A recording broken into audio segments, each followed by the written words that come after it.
So hello and welcome to today's tutorial or today's tip. So today I want us to do something but you might not be knowing how to do it. So sometimes you find that you have opened many programs in your computer and you have many active programs in your computer and you just want to use one of them.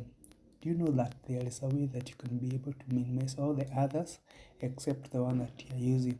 To do that, you're going to select the program that you're using and then you grab with the mouse, so you hold down the left hand button of the mouse and then you just shake the program. On you shake, you'll find that all the other program will be minimized. That's how you do it. Just grab and then you shake the program that you want to use so that the others can be minimized. Thank you for your time. Remember to follow me for more tutorial.